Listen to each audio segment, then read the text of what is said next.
to everyone who call themselves governments and this and that. Why them say you must not use the earth? So make you look on yourself and instead of you want to work for the man, you want to be one of the man to, not in the sense of how it is, but in the sense of why should you have to bow to these things. Do you see dabbling in politics a good idea for someone in your position? We're going to stop there. He does not think it's necessarily a good idea. Oh, sorry, one more video I promised you on some Reagan. So part of Rasta belief is the idea that Babylon is here. Does anyone know what Babylon means in this context? Well, in what context? I mean, actually, either one, because they're related. It could be police, government, white folks that are not for us. Yeah, that's exactly right.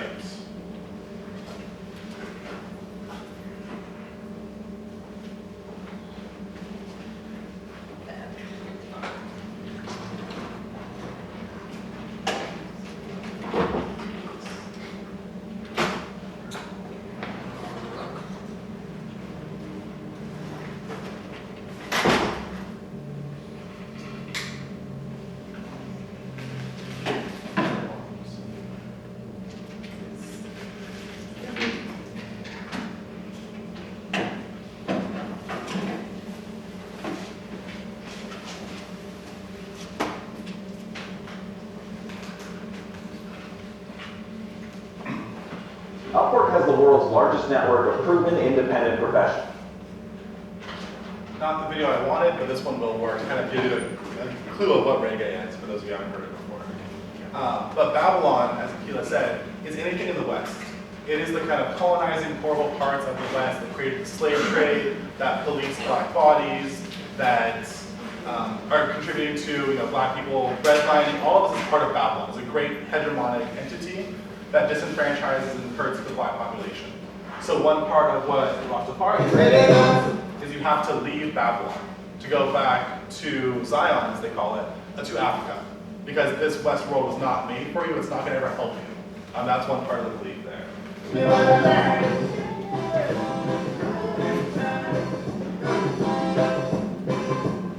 This is early reggae.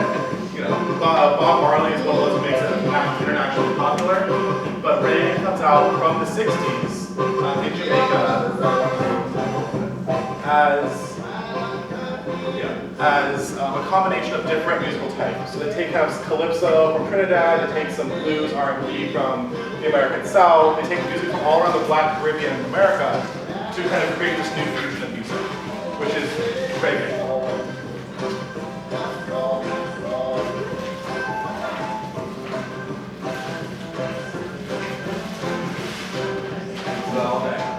Tubes and the Maytals, they were the first band to have a number one single that involved reggae. So that's why I showed that. There were many, many bands who came before them. They're the first to achieve massive prominence in the world.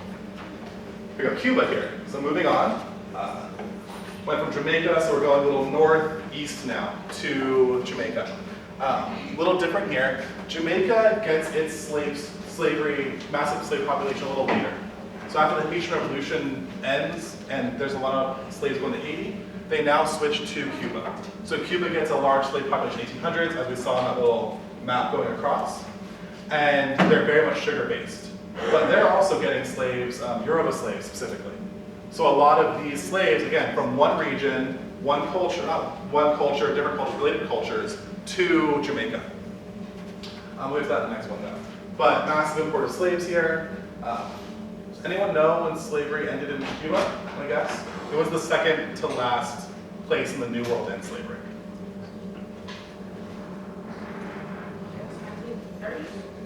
1800s. So it's 1800s.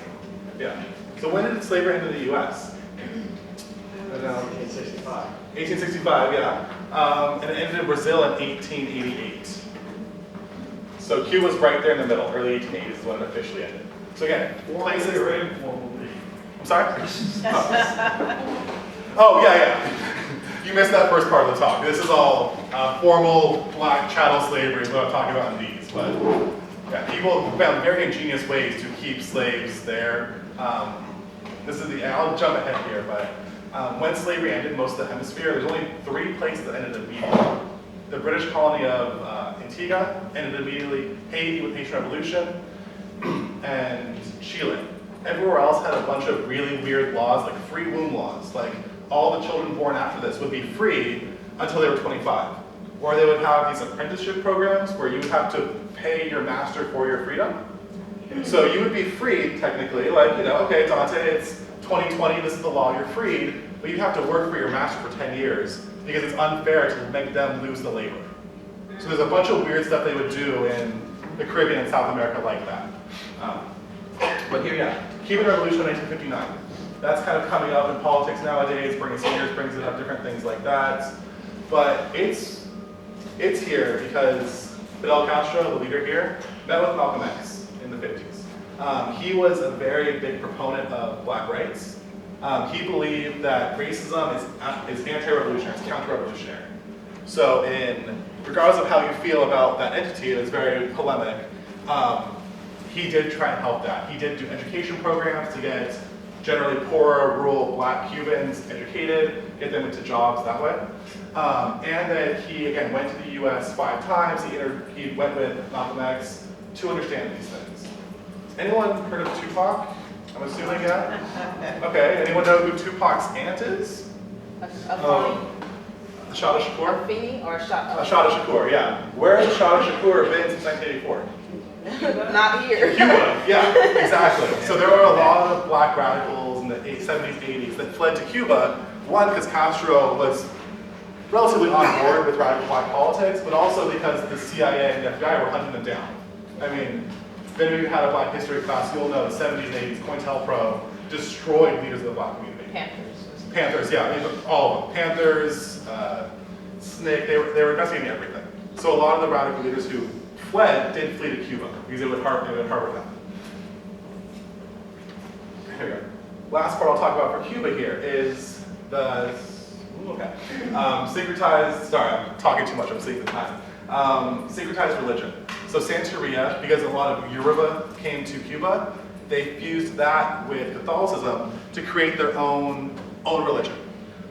One particular part they would do would be to combine African gods, so this is God Shango, with a Catholic saint, so they can honor their ancestral gods under the guise of Catholics who wouldn't know any better. So some of the colors of Shango here, he's the most powerful god in Yoruba, red and white. They attribute that to Saint Barbara, who was red and white. So you could easily have a little relic to the saint, and the Spanish would not know any better. But you would know in your confraternities, your confraternities, your small housings, your meetings, you would know who you're really worshiping. But nobody's going to come in and get mad at you or try and beat you down for worshiping a false god because they don't know any wiser. Does that make sense?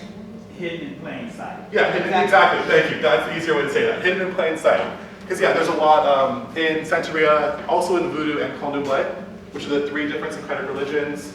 Santeria in Cuba, Candomblé in Brazil, Voodoo in Haiti. They all have these kind of double layers of a Catholic saint and an African god combined that way. There you go. Puerto Rico. Puerto Rico has a very significant population, but they were kind of a backwater in the colonial times when the Spanish were developing all these. The Spanish are very intrigued with Mexico and Peru. There's lots of gold and silver. Jamaica has sugar and tobacco. Haiti has sugar. Puerto Rico is kind of just a little outlier that they don't really get developed.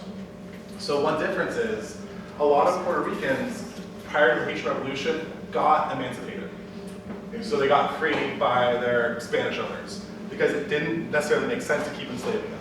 There wasn't a huge slave society, slave productions needed. This does change a little bit in the 1800s after the Haitian Revolution, but they are allowed to kind of have an autonomous culture and a very high emancipation rate compared to the rest of the Caribbean. So we're going to go, yeah, I'm talking ahead of my notes, sorry. Yeah, just I guess look above that part of the picture. But yeah, so bomba is the kind of cultural part I'm going to talk about for Puerto Rico. Puerto Rico has a very vibrant black culture, still to this day.